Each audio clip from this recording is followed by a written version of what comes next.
Alors bonjour Catherine Gratzol, je suis ravie de t'accueillir aujourd'hui pour qu'on puisse parler un petit peu de toi. Alors, c'est très gentil. Je te remercie de ton invitation, Cécile. C'est toujours un exercice un petit peu compliqué de parler de soi. Je vais essayer effectivement d'apporter des réponses à tes questions. Alors, je suis Catherine. J'ai prêté serment en 1996, donc ça fait déjà un petit moment. Et j'ai exercé la profession pendant quasiment une petite vingtaine d'années. Et j'ai décidé effectivement d'arrêter d'exercer, après bien sûr une réflexion assez mûre et assez élaborée. J'ai fait plein d'autres choses pendant un certain nombre d'années et aujourd'hui, je fais partie de la vague des avocats qui ont arrêté d'exercer et qui envisagent de revenir dans la profession. Donc, oui, Quelle parce drôle que d'idée! et ce qu'il faut dire, c'est qu'aujourd'hui, nous allons parler un petit peu de toi et de ton parcours qui est pas forcément atypique puisque aujourd'hui, la profession rencontre pas une difficulté, mais l'exercice professionnel est de plus en plus difficile et on voit quand même personnes partir de cette profession pour peut-être y revenir ou pas.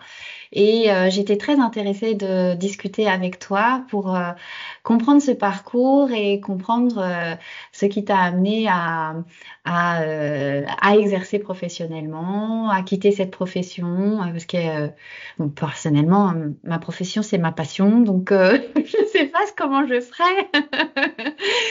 Donc voilà, on va échanger tranquillement Parfait. toutes les deux sur ce sujet-là. Donc tu t'es présentée, tu as exercé pendant un certain nombre d'années. Et ma première question pour toi, c'est comment t'es venue dans cette profession? Qu'est-ce qui t'a animée? Alors, malheureusement, je dirais que c'est un petit peu le hasard familial, la lignée, parce que je suis effectivement issue d'une famille de juristes et mon père était avocat. Voilà. C'est comme ça que j'ai débarqué dans le droit, j'ai fait des études de droit et qui ont fonctionné et j'ai commencé à exercer sans jamais me poser la question de savoir est-ce que ça correspondait réellement à ma personnalité. Hmm. Donc, Donc, tu as été biberonnée, donc tu connais voilà, l'environnement. Alors, c'était quoi cet environnement? Parce que moi, tu vois, j'ai l'idée à cette époque-là, hein, parce qu'on est sur une autre époque quand même, hein, quand tu discutes avec des confrères qui ont 70 ans, 60, 70 ans aujourd'hui, te disent, mon Dieu, ce que le métier a changé. Donc, j'imagine que ça devait être complètement différent d'aujourd'hui. Alors, alors, comment tu as été biberonnée à l'avocature, toi?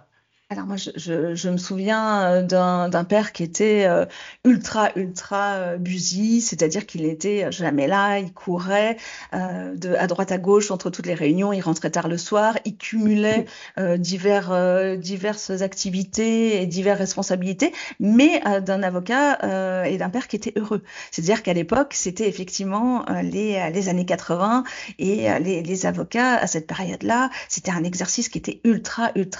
Alors, c'était excitant, c'était intéressant, il y avait des échanges vraiment collaboratifs et festifs avec les magistrats, c'était une autre ambiance et les avocats de cette époque-là ont vécu effectivement une période en or, en fait, une Mm. période un petit peu dorée, qui est un temps révolu. Mais j'ai ce souvenir-là d'un père avocat qui était heureux d'exercer et qui n'était jamais dans le mal-être ou dans le ras-le-bol comme on peut entendre effectivement un certain nombre de confrères aujourd'hui. C'était vraiment une autre époque. Mm. Et voilà, c'est comme ça que j'étais embarquée dans le droit et dans l'envie de devenir également avocat, sans jamais me poser la question d'ailleurs de savoir si d'autres professions du droit m'auraient peut-être mieux convenu en réalité. Mm. Mais Oui, ça voilà, c'est ce que tu dis, c'est qu'il y a vraiment à un moment donné, il y a ce questionnement, c'est-à-dire j'entends plusieurs fois, tu me dis, sans vraiment me questionner si c'était fait pour moi, ma personnalité, ça correspondait à ma personnalité.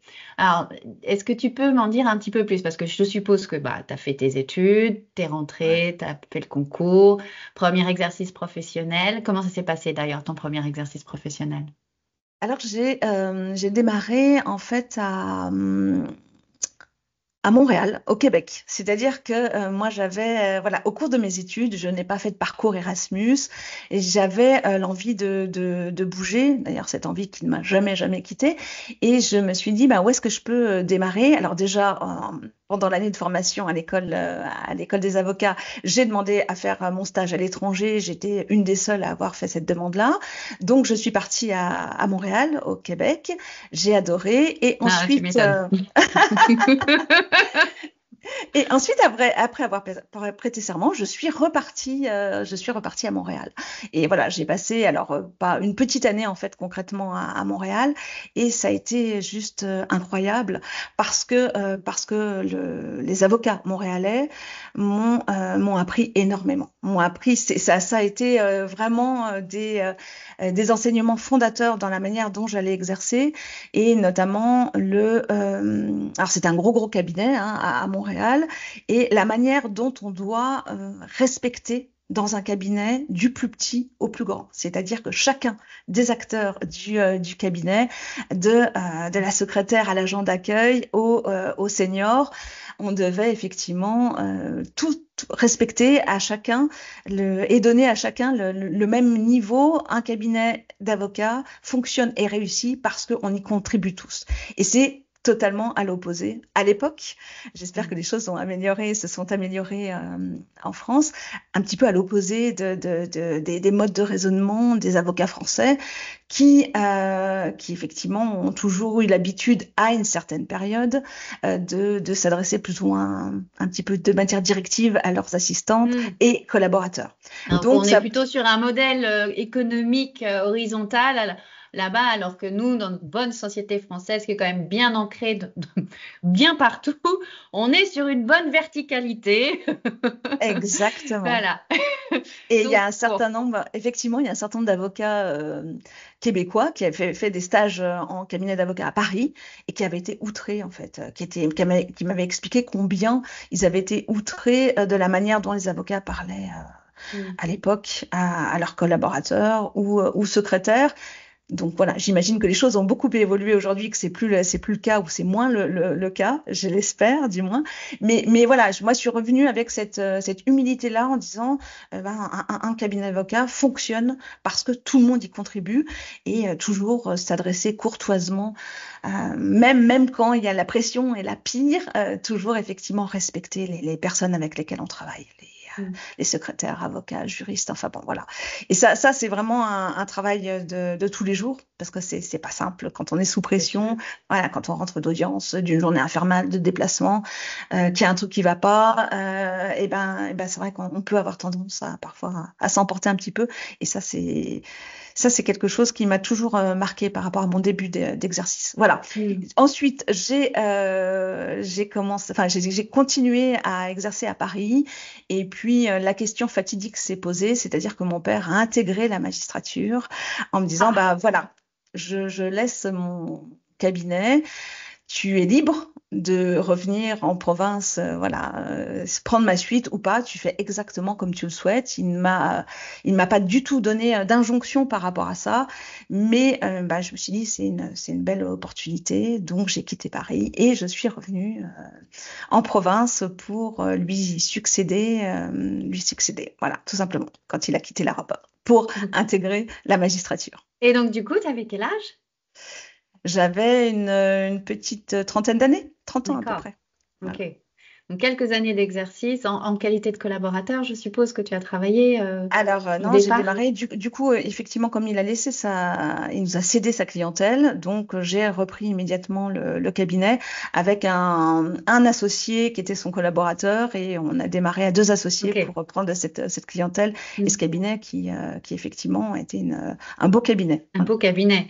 Et ce que je voulais, je me suis mal exprimée, mais avant, tu étais collaborateur. Donc, il y a déjà un changement de posture entre collaborateur et associé, ce qui n'est pas forcément évident dans la reprise d'un cabinet, déjà un très beau cabinet, déjà bien installé. Donc, quel challenge. Alors, comment ça s'est passé, cette transition?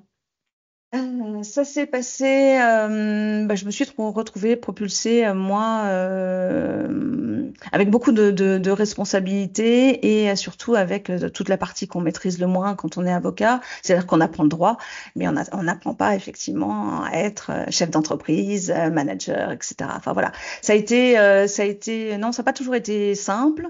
J'avais à l'époque un associé formidable, voilà, et à qui je dois énormément, beaucoup. Enfin voilà, je suis très très redevable. Il se reconnaîtra s'il m'entend. Et voilà, on a fait ce qu'on a pu et puis ça a fonctionné. Le cabinet a effectivement perduré. C'est plus moi qui me suis un petit peu rapidement posé la question de savoir est-ce que je suis à ma place dans ce fonctionnement-là. Voilà, c'est le cabinet, la clientèle allait bien et c'est l'interrogation, c'était plus moi, ma place par rapport à cette C'est structure-là, quelle est ta cette place et posture. qu'est-ce qui t'a, qu'est-ce qui t'a amené à avoir cette réflexion en fait? Alors, j'ai toujours en fait concrètement j'ai toujours envie de bouger, de découvrir des choses. C'est pas forcément une qualité, hein, loin de là, mais du coup après rapidement je me suis posé la question de savoir est-ce que c'est ce que je souhaitais réellement faire, c'est-à-dire travailler dans le même cabinet, la même structure, avec les mêmes voilà les mêmes process tous les jours, Je aller comprends, c'est une voilà. certaine morosité, une certaine Voilà, monotonie en fait. exactement. Voilà, c'est-à-dire que c'est répéter les mêmes process tous les jours, aller du cabinet au tribunal, revenir. Enfin voilà, je me suis, enfin voilà, rapidement posé la question de savoir est-ce que j'étais réellement à ma place ou pas. Et puis on a un petit peu évolué. Donc lui, il voulait grossir et bien sûr développer la clientèle, ce qui était vraiment quelque chose de très positif et tout à son honneur. Et moi, j'étais moins dans cette dynamique-là. Donc, à un moment donné, on a pris la décision effectivement de séparer nos chemins. Et lui a conservé la plus grosse de la clientèle, et moi, je suis redevenue totalement indépendante hors Ok. association. Donc, on s'entendait extrêmement bien, mais on n'avait tout simplement pas la même dynamique de développement. Voilà, tout Hmm. simplement. Et on continue à C'est s'entretenir. chouette. Ouais, c'est chouette. Non, non, c'est C'est une chouette belle parce que relation. se rendre compte, déjà pour se rendre compte de ses besoins, c'est déjà énorme. De pouvoir les exprimer, qu'ils soient accueillis par l'autre associé sans que Ouais. ça crée une crise, c'est encore plus grand comme chemin. Et que vous ayez pu faire cette scission tranquillement en vous respectant, voilà, franchement, chapeau, ça Non. fait trois étoiles là sur trois. Non, ah ouais, alors pour la petite anecdote, je me souviens, c'est-à-dire qu'on était chez l'expert comptable en train de faire le bilan, et moi j'insistais enfin, sur le point qu'il ait une rémunération plus importante que la mienne parce qu'il contribuait plus au développement de la clientèle. Et il ne voulait pas, et en fait, l'expert comptable n'avait jamais vu un débat dans ce sens-là, jamais. Et voilà, il était un petit peu ahuri par le discours, par notre discussion, mais c'était drôle, quoi, voilà. Mais Ah, c'est vrai que voilà, je voulais reconnaître son travail à sa juste valeur. et éventuellement réciproquement. Oui, alors bon, lui était, enfin voilà, il est adorable, hein, il est bâtonnier actuellement Mm. du barreau de l'Ain. Non. C'est quelqu'un de formidable, ouais, sur le plan humain. Voilà. Mm. Donc vraiment oui, bravo. Donc ce parcours-là, je suppose, t'a aidé à mûrir dans tes réflexions sur la place que tu voulais avoir au sein de cette profession. Donc déjà, on entend beaucoup de monotonie dans l'exercice Oui. professionnel de ce poste-là où aussi tu es chef d'entreprise sans avoir vraiment la formation pour, ce qui demande sûrement beaucoup d'accompagnement. Peut-être que tu t'es fait accompagner, beaucoup de formation ou pas, ou sinon, ben, tu viens chercher les compétences là où tu peux. Et puis après, revenir à quelque chose peut-être de plus simple dans un exercice qui te correspond. Et du coup, comment tu as cheminé après? Alors, du coup, j'ai continué et mon exercice s'est un petit peu orienté petit à petit vers le droit de la famille. Et là, j'étais plus du tout en phase. C'est-à-dire que le droit de la famille, moi, je suis beaucoup dans l'empathie. Petit à petit, j'avais de plus en plus de mal à prendre du recul par rapport au dossier et par rapport à la roulette russe qu'est effectivement la justice et son manque de moyens. C'est-à-dire qu'effectivement, quand je parle de la justice, je ne parle pas des magistrats qui sont, eux, malheureusement, totalement débordés avec les moyens qui sont les leurs, mais ça m'était insupportable. La roulette russe des décisions qui arrivent, et notamment la décision qui arrive, alors bon, tu as la boule au ventre, tu attends ta décision qui est assez importante, et en droit de la famille qui a des conséquences fondamentales, on les connaît sur les conjoints, sur les enfants, et le fait de lire le dispositif du jugement, et là tu te rends compte que en réalité le jugement est défavorable et que le magistrat, que le tribunal, la juridiction a pris connaissance de la moitié des pièces. C'est-à-dire qu'effectivement tu dis mais waouh, ça veut dire qu'ils avaient un dossier complet et qu'ils n'ont pas eu le temps de prendre connaissance du dossier. Le jugement est défavorable. Moi, cette roulette russe-là, elle m'était insupportable. J'avais de plus en plus de mal à gérer les audiences, la manière dont elles se déroulaient, les conséquences. J'ai commencé à plaider en étant totalement émue, voire au bord des larmes. J'ai bien vu qu'effectivement c'était un problème qui m'était spécifique et que mes confrères et amis géraient beaucoup mieux cette situation-là. Et je me suis dit, à un moment donné, il faut arrêter. J'avais du mal à facturer. Plus les gens, on sait qu'effectivement le divorce engendre des inégalités, notamment chez les femmes, bien sûr. Donc les femmes qui se trouvaient juste au-dessus du seuil de l'aide juridictionnelle, j'étais désolée pour elles. Du coup, j'arrivais pas à les facturer. J'avais des clients, en fait, plus mes clients étaient contents de mes services et moi, j'arrivais à facturer. Enfin, voilà. J'étais dans un cercle infernal. Et je me suis dit, stop, on arrête tout. Et donc, j'ai cédé ma clientèle et j'avais toujours rêvé de faire de l'administration de biens et notamment de l'administration judiciaire de copropriété. C'était vraiment, voilà. Donc, alors, avant de revenir sur ce sujet, parlons de cette transition, parce que je suppose que la transition, elle n'a pas été simple quand même. Même si je comprends que là où tu en étais, c'était plus possible, parce que c'est se faire du mal, hein, au final, oui. À ce niveau-là, c'est se faire du mal. Donc, tu vois, l'échappatoire de ailleurs, là, c'est une bouffée d'air, une bouffée d'oxygène, et on peut tout à fait le comprendre, mais il y a quand même après une réalité. Tu vois, un passage à la réalité. Alors, comment ça s'est fait pour toi? Est-ce que le barreau a été présent? Qu'est-ce qui t'aurait éventuellement manqué? Qu'est-ce qui était positif? Non, ça s'est passé relativement facilement. J'ai trouvé une consoeur à qui céder ma clientèle. J'ai vraiment insisté sur la passation de la clientèle, des dossiers, la présentation. C'est-à-dire qu'on a eu plusieurs mois pendant lesquels j'ai envoyé une lettre à chacun de mes clients en disant voilà, je suis appelée à d'autres fonctions, etc. Je vous présente, on fera des rendez-vous ensemble de commun. Enfin, j'ai toute confiance en elle. J'ai vraiment insisté, ça c'est très important en cas de cession de clientèle, sur la passation et qui s'est faite réellement en douceur. Voilà, ça a très bien fonctionné. Combien de temps tu as fait ça?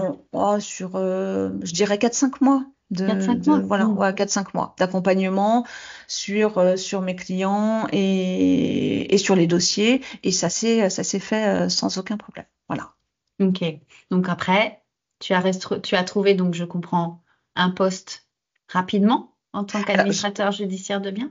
Alors, pas du tout, parce que c'était tout un cheminement. Comment, quand on est avocat, comment? On aboutit à faire de l'administration judiciaire. Et je me suis dit, l'intermédiaire, c'est les avocats sont autorisés à faire de la transaction IMO. Donc, je suis allée me former à Paris et j'ai démarré dans une agence immobilière, la transaction immobilière. Ça a été super intéressant. Enfin voilà, j'ai adoré, mais je ne perdais pas de vue mon objectif de faire de l'administration judiciaire. Donc j'ai fait de la transaction IMO. Alors pas en tant qu'avocat. Hein. Là, ce Mm. moment-là, parce que voilà, je voulais pas redémarrer une activité à zéro en tant qu'avocat.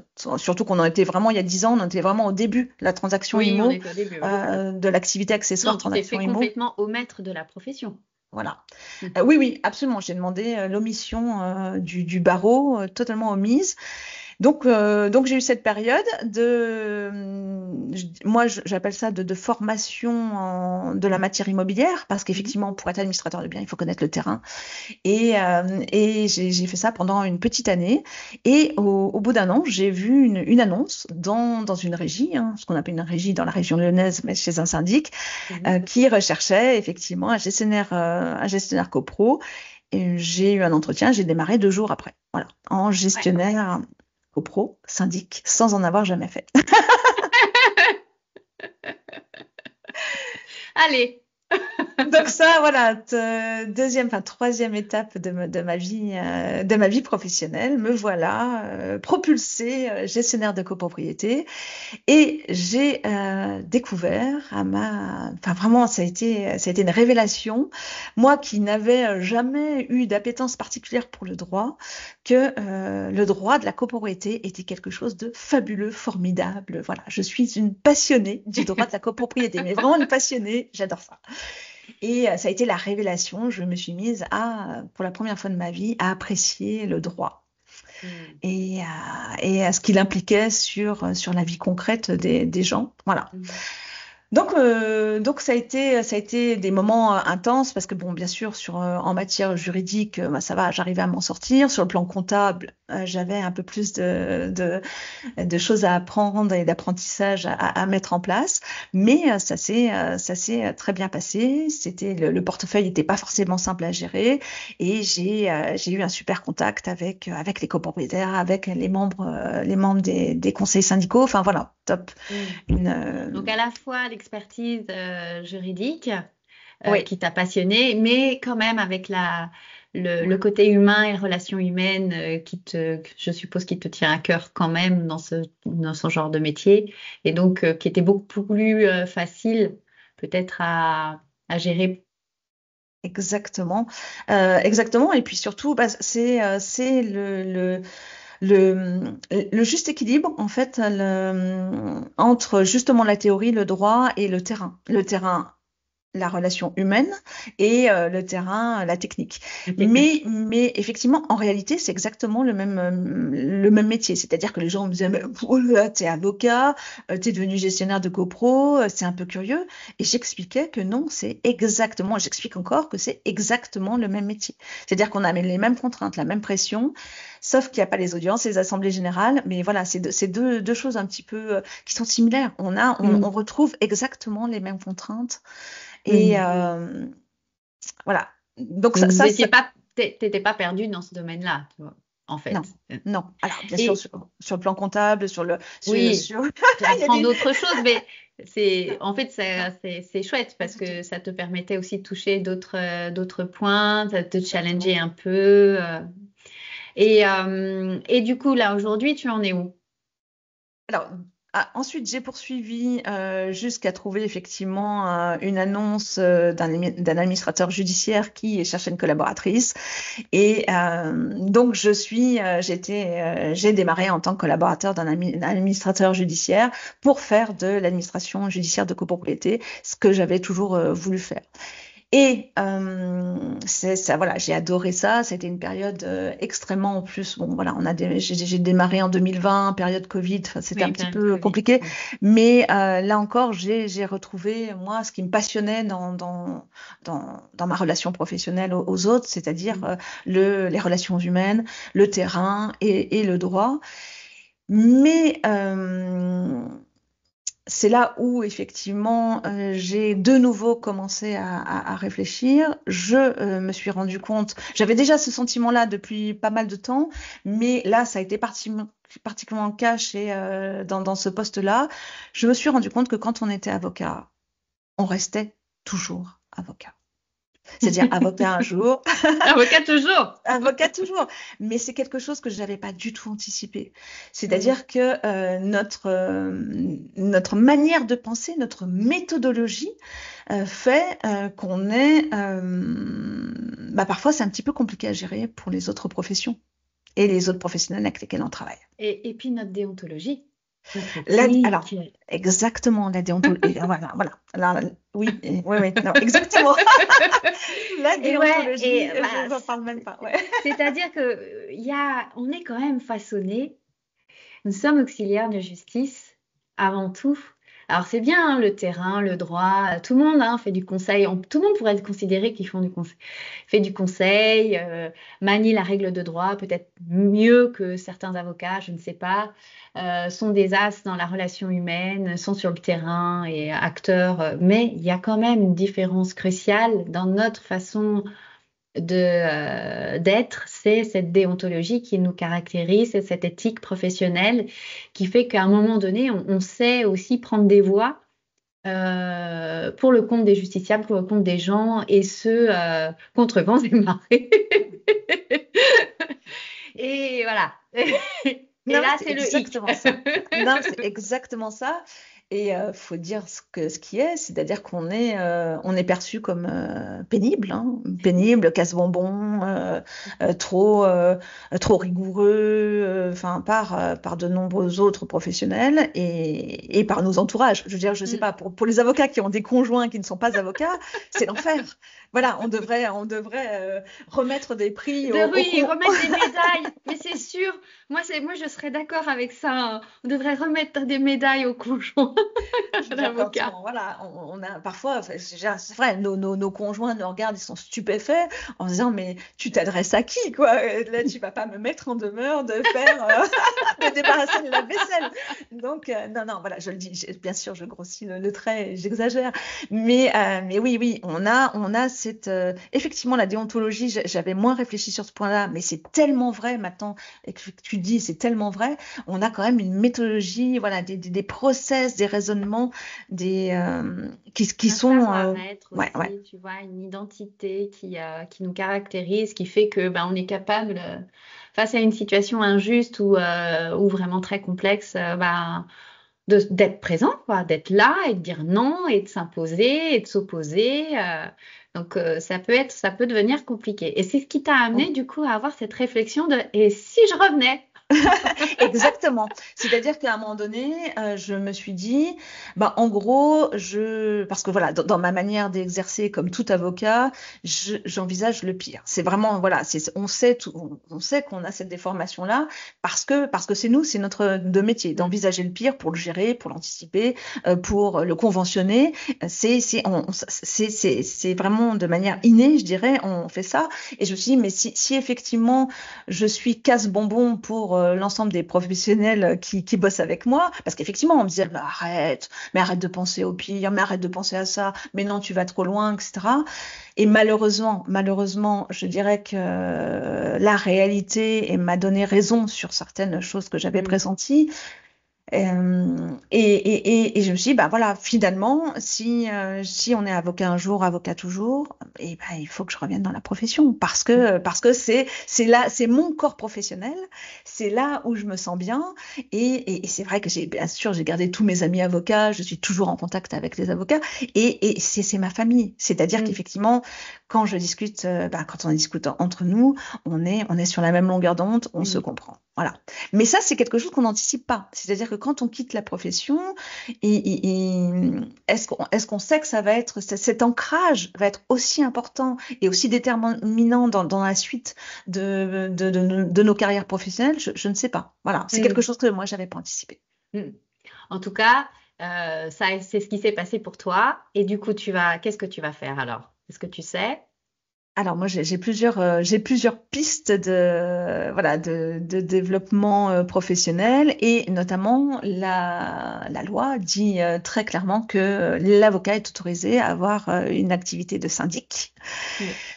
J'ai beaucoup de demandes en ce sens, en disant, bah voilà, aide-nous, viens gérer notre copro. Sauf que non, mais moi, en tant qu'avocat, cette activité de accessoire de syndic, puisque c'est une activité accessoire, je ne connais pas d'autres avocats en France. Peut-être qu'il y en a d'autres, Ah mais ben, écoute, voilà. j'espère à l'écoute de ce podcast, nous aurons pas mal de retours. Mais je me sens, c'est comme si c'était un mur à franchir parce que c'est tellement nouveau. Autant les autres activités accessoires ont été exploitées, c'est génial, il y a une effervescence. Ensemble, on construit ces nouvelles activités accessoires, notamment, je pense à la La transaction à, immobilière. à la transaction Il y a le IMO mandat sportif aussi. exactement, et le L'agent travail sportif. formidable des ordres sur ces Mm, questions-là, mm. voilà, et autant sur cette activité de syndic, bah, je suis un petit peu perdue.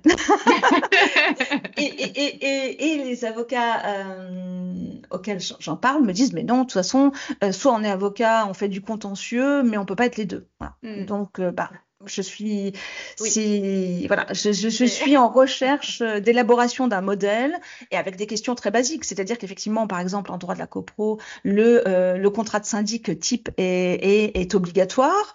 Il y a un contrat de syndic type qui est imposé par décret. Aujourd'hui, qu'en est-il de l'avocat qui fait du syndic, qui fait une activité de syndic? Comment j'adapte ce contrat type qui est à l'opposé de la profession, des principes même de la profession d'avocat? Bon, voilà, tout ça c'est vraiment, c'est du concret, c'est Eh très ben, terre à lançons un terre. appel.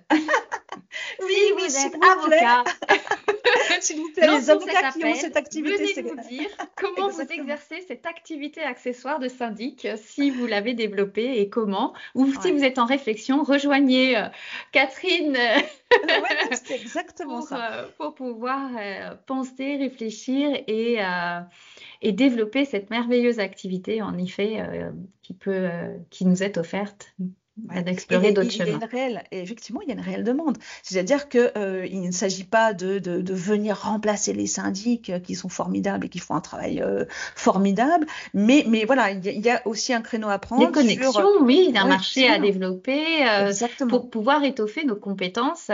Moi, tu vois, mes réflexions en matière familiale sont plutôt autour de la fiducie, tu vois, d'être dans une Ouais, approche de family office. L'idée, c'est d'offrir des services divers qui peuvent aller jusqu'à la fiducie, la gestion patrimoniale également. Tu vois, il y a certaines choses qu'on peut bien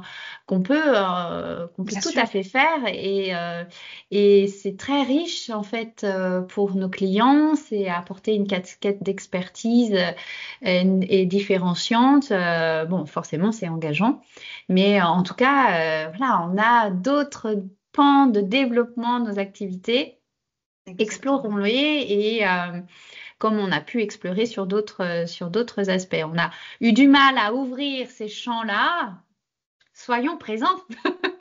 Exactement. Mais alors, c'est tout à fait ça. C'est-à-dire que moi, ce qui me motive également pour réintégrer la profession, c'est retrouver mon corps professionnel.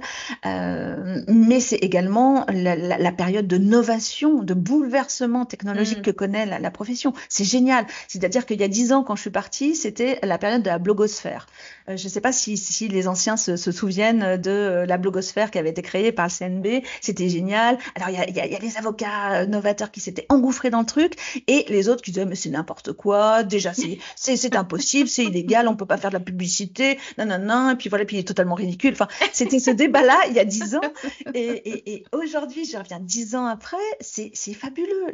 La profession connaît une période de bouleversement, d'une Oui. révolution. C'est génial, c'est hyper excitant, c'est hyper Oui. excitant. Et quand on voit là tout ce que les confrères, les jeunes confrères font, c'est fabuleux. Mm. C'est vraiment intéressant, en fait. Et Voilà. donc, tu vois bien le regard, toi, extérieur, même si tu n'es pas vraiment extérieur, puisque tu restes toujours Ouais. avocat, et puis je suppose que tu t'intéresses encore beaucoup à cette profession, et puis tu restes quand même dans le domaine du droit, tu vois aujourd'hui l'impact Ah et la ouais. transformation du métier. C'est génial. Ah, le champ des possibles a explosé. Et on se rend compte les avocats sont fabuleux parce que le droit n'est qu'une toute petite partie de la profession. Et des avocats entrepreneurs, tout ça. Enfin voilà, toi, ce que tu mets en place, c'est incroyable. C'est génial. Voilà, c'est ultra excitant. C'est chouette. On s'encourage les uns les autres. Ce que créent tous les jours, il y a des produits nouveaux que créent les avocats. C'est fabuleux. Voilà. Donc ça attire, c'est-à-dire, oh, il y a de la lumière, ça brille, c'est joli, c'est chouette, Ah ouais, ça bouge. ça Euh, bouge. et en plus, bah, vous me manquez, en fait. Bah, c'est exactement ça. Oui. C'est exactement ça. Bah, Alors, c'est vrai que, je veux dire, je pense que comme beaucoup d'autres professions, c'est vraiment, je fais juste sur l'humour. On fait des professions qui sont difficiles et je sais qu'on aime, enfin, pour moi, l'humour est très important. Et il y a plein d'autres professions dans lesquelles l'humour a un petit peu moins de place. Et ben, moi, j'ai besoin de ça. C'est-à-dire qu'on est capable d'être, bien sûr, on est toujours ultra sérieux, mais on est aussi capable, d'avoir, des moments un peu plus légers dans lesquels on rit, on même on s'amuse. rit de soi d'ailleurs, tu Bien vois. sûr, bien La sûr. revue, c'est un moment incroyable où tu as quand même des confrères qui se mettent en scène pour rire de cette Ouais, justice, de cette profession, de ces acteurs. Et c'est ce qui fait aussi notre humilité, en fait, quand même. exactement, tout à fait. Voilà, cette capacité à rire et des autres et de soi, et ben, on la retrouve pas forcément dans toutes les Mm. professions. Donc, Ouais, c'est ça aussi, vrai. ça me manque. Alors, avant de clôturer, dis-moi, qu'est-ce que tu pourrais donner comme quelques tips, quelques conseils à une personne, à un confrère qui vit peut-être des moments difficiles aujourd'hui, qui se pose la question de son départ ou de son retour dans la profession, ou toi-même, de quoi tu aurais besoin là aujourd'hui pour faire le pas du retour? Alors, il faut pas hésiter à se faire accompagner. C'est-à-dire on a mais tellement de possibilités d'accompagnement, soit par des personnes extérieures à la profession, soit des avocats en interne. C'est-à-dire qu'il faut absolument être accompagné et aller chercher de la formation, de l'accompagnement, de l'échange. On voit qu'il y a tous les groupes qui ont été les groupes qui ont été mis en place de discussion par les confrères, les consoeurs, enfin voilà, tous ces clubs d'avocats qui sont géniaux et on peut échanger, voilà, il faut absolument pas rester seul dans cette démarche. C'est se faire accompagner, faire un point sur est-ce qu'on a réellement envie de quitter la profession ou est-ce que c'est certaines choses qu'on peut adapter et mettre en place pour continuer à exercer. Et puis voilà. Et puis par exemple sur le côté avocat entrepreneur, maintenant, et on sait qu'on a des tas et des tas de formations qui nous permettent de développer cet aspect primordial de notre exercice et qu'on ne nous apprenait pas à l'époque. Alors j'imagine que maintenant les formations et les écoles d'avocats ont évolué par rapport au contenu, mais voilà, être C'est en entrepreneur. cours, c'est en cours. Eh ben, d'accord. Non, on peut rectifier certaines choses. Et puis, on a des tas d'avocats qui ont quitté la profession et qui sont super heureux aussi. Et c'est vraiment apprendre à se connaître soi-même et savoir quelles sont nos attentes. Hmm. Est-ce que, du coup, toi, tu as fait un bilan de compétences ou pas? Alors, je l'ai fait, en fait, je l'ai fait via un incubateur. J'ai intégré à l'incubateur Les Premières, Aura, à Lyon, qui est un incubateur dédié aux femmes, voilà, qui n'incube que les femmes. Et ça a été juste incroyable. C'est-à-dire que bon, j'ai été en contact de plein d'autres nanas qui venaient de tous les horizons professionnels. Et au cours de cette période d'incubation j'ai pu effectivement faire un certain nombre de bilans sur ma personnalité, sur comment quelles étaient mes attentes, mon profil professionnel. Donc Hmm. voilà, ça a été hyper Donc, enrichissant. donc ça, tu l'as fait après être partie de la profession Oui, ou oui, pendant, oui, je l'ai fait, pendant ton... je l'ai fait il y a 2 ans. Voilà, il Ok. y a 2 ans, très Et- récemment, hein, très récemment. D'accord. Donc, tu es partie de la profession il y a un certain temps déjà. Je suis partie de la profession il y a 10 ans. Ah. J'ai quitté la profession il y a 10 ans. Oui. Donc, il y a seulement 2 ans, tu es Ouais, rentré dans un incubateur et te faire ouais, accompagner. Et vraiment, pour toi, c'est une des clés, c'est de pouvoir se faire ouais, accompagner, d'éviter l'isolement, faire des bilans de compétences, rentrer dans des réseaux pour voir d'autres choses, exactement. pour pouvoir s'aider à mieux penser ses besoins pour pouvoir ensuite faire des transitions comme celle-là qui est en soi, bon, alors peuvent être très, ça peut faire peur hein, de faire ce genre de transition, mais en fait c'est la vie. Mm, mm. Voilà, il y a des parcours de vie et la vie fait qu'on prend des chemins, on en prend d'autres. Et on voit bien par ton parcours que bah, tu avais quand même une envie et puis tu es arrivé à cette envie par des chemins de traverse, mais tu y es arrivé. Ouais, Parfois, ouais. c'est des rencontres, c'est des opportunités, c'est des synchronicités aussi. Moi, j'aime beaucoup parler de synchronicité. Voilà, tu dis, tiens, ce serait bien, et puis hop, la vie t'offre un cadeau. Peut-être en plein milieu du chaos, mais tu as un cadeau. C'est exactement ça.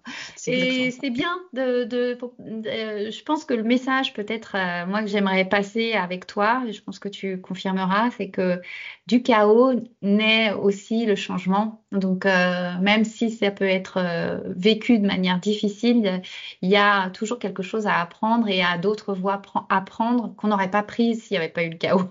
Donc Exactement, c'est exactement ça. Et puis notre bagage d'avocat, de juriste fait on peut faire, enfin voilà, on garde ces qualités-là et ces process à vie et on peut les mettre en œuvre au profit de d'autres activités. Donc oui, effectivement, il faut pas, alors bien sûr, il faut pas aller trop vite dans les changements, mais il y a plein de choses à faire. Voilà, c'est ouais.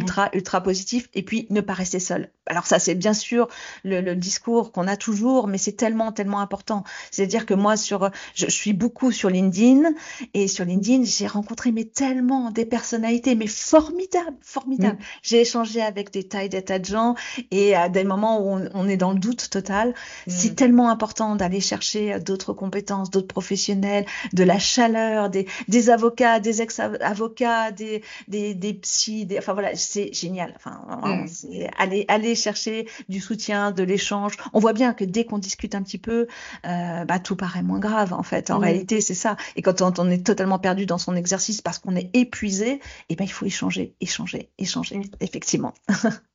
Eh bien, écoute, merci beaucoup, Catherine. C'était un très bel échange, là, pour le coup. Merci de ce témoignage, de nous avoir fait partager ton parcours incroyable, une vraie transition.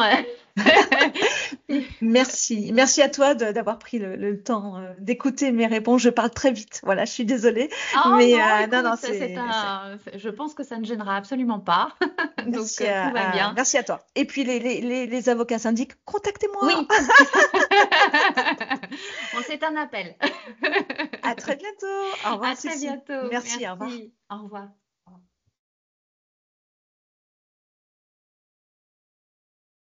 Ça t'a plu?